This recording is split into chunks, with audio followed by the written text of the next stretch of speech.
Hello student. तो आज हम एक एम्ब्रियोलॉजी का नया टॉपिक शुरू करते हैं। It is a cleavage.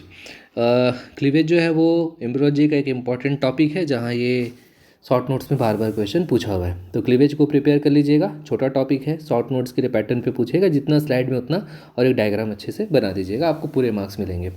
तो क्लीवेज क्या है? तो फर्टिलाइजेशन होता है।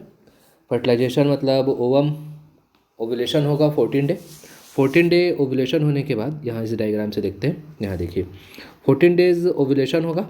ओवुलेशन होने के बाद ओवम फेलोपियन ट्यूब के थ्रू उसके एम्पुला तक पहुँचेगा।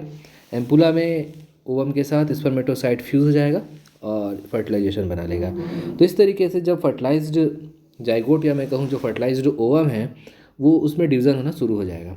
पहले 2 cell stage, 4 cell stage, 8 cell stage में बंटने लगेगा। अल्टीमेटली 16 सेल स्टेज में जाकर वो मॉरूला बना लेगा।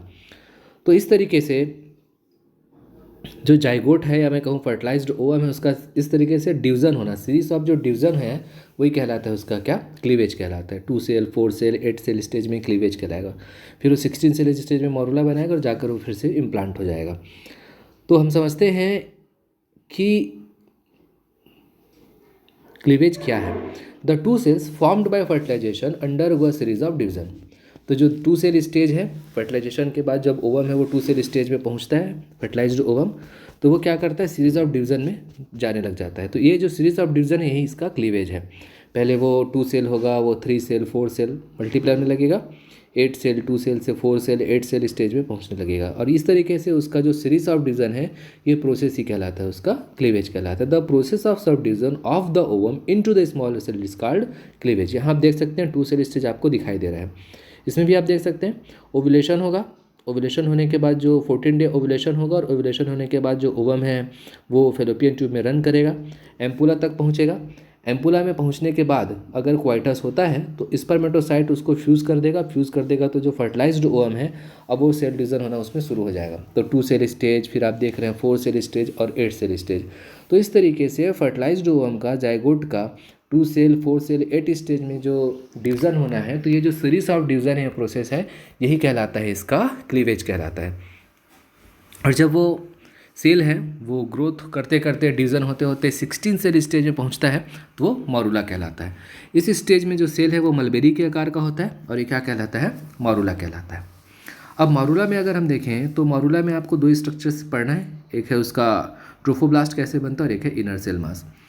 तो इस मॉरूला स्टेज में पहुंचने के बाद भी जोना पेलुजिडा जो है वो प्रेजेंट होता है। इसमें मॉरूला में इनर सेल मास है, अंदर की तरफ इनर सेल मास इसमें इकट्ठा होता है। ये जो इनर सेल मास है उसको एक आउटर लेयर कवर करता है, सराउंड करता है। तो मॉरूला में भी जोना पेलुजिडा प्रेजेंट है। इसमें मॉरूला में जो अंदर की तरफ की सेल है वो इनर सेल मास को एक आउटर लेयर कवर करके रखता है, ट्रोफोब्लास्ट कहलाता है। फिर आगे देखते हैं। अब जो इनर सेल मास है वो धीरे धीरे ग्रोथ करने लग जाएगा, और जब इस तरीके से इनर सेल मास में ग्रोथ होता है, उसका राइज होता है, उसकी वृद्धि होती है, तो अब ये इनर सेल मास वाला स्टेज, अब ये सेल क्या कहलाएगा? एम्ब्रियो प्रॉपर कहलाएगा। ठीक है। तो inner cell mass give rise to the embryo proper.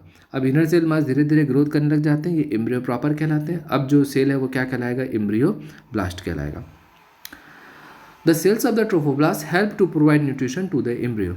अब जो इनर सेल मास का आउटर लेयर है, जिसमें हम ट्रोफोब्लास्ट कहते हैं, ट्रोफोब्लास्ट है वो इनर सेल मास को न्यूट्रिशन प्रोवाइड करता है। कैसे न्यूट्रिशन प्रोवाइड करता है? कि यूट्राइन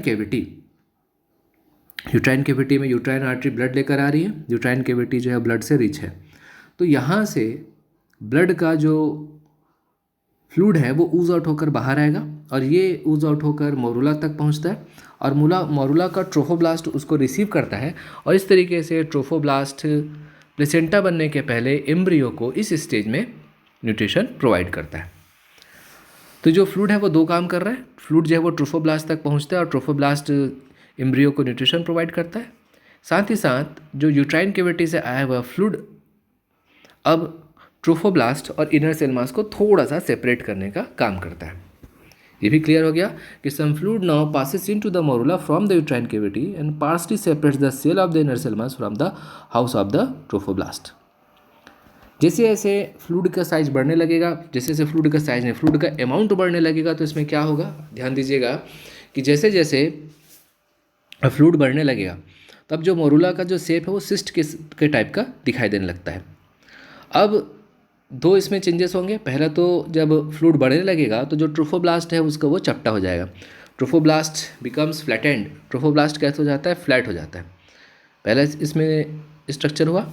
अब जो इनर सेल मास है जो सेल्स के अंदर भरे हुए थे, अब वो जो चारों तरफ इनर सेल मास सिचुएटेड था वो किसी एक किनारे में, किसी एक पोल में क्या होने लग जाता है? इकट्ठा होने लग जाता है। तो दो चेंजेस आपको दिखाई दे रहा है। जैसे जैसे यहाँ फ्लूइड इंक्रीज होने लगेगा तो मारुला का शेप सिस्ट के शेप का हो जाएगा, ट्रोफोब्लास्ट फैट होगा, इनर सेल मास किसी एक जगह तक, एक किनारे पर, एक साइड पर अटैच होने लग जाएंगे। अब पूरा फ्लूइड भर जाएगा ट्रोफोब्लास्ट, ठीक है। अब जो शेप बनेगा, जो सेल बनेगा वो कहलाएगा ब्लास्टोसिस्ट कहलाएगा, और उसके अंदर की खाली जगह कहलाएगी ब्लास्टोसिल कहलाएगी। The morula has now become a blastocyst, the cavity of the blastocyst कहलाती है ब्लास्टोसिल कहलाएगी। अब जो ब्लास्टोसिस्ट बना है वो इनर सेल मास से अटैच होगा, तो जिस तरफ अटैच होगा वो उसका एम्ब्रियोनिक और एनिमल पोल कहलाएगा, जबकि उसका अपोजिट साइड वाला उसका अएम्ब्रियोनिक पोल कहलाएगा। तो ये है आपका छोटा सा नोट्स, किसके लिए? क्लीवेज के लिए। मेरे ख्याल से ये आपको समझ में आ गया होगा, बहुत इजी है। ओके, क्लीवेज को बार बार पढ़िएगा, छोटा सा टॉपिक है, इसको आप कंप्लीट कर लीजिएगा। तो क्लीवेज के लिए यहीं तक। नेक्स्ट टॉपिक में हम इस दूसरा पार्ट एम्ब्रियोलॉजी को उठाएंगे या आई से उठाते हैं।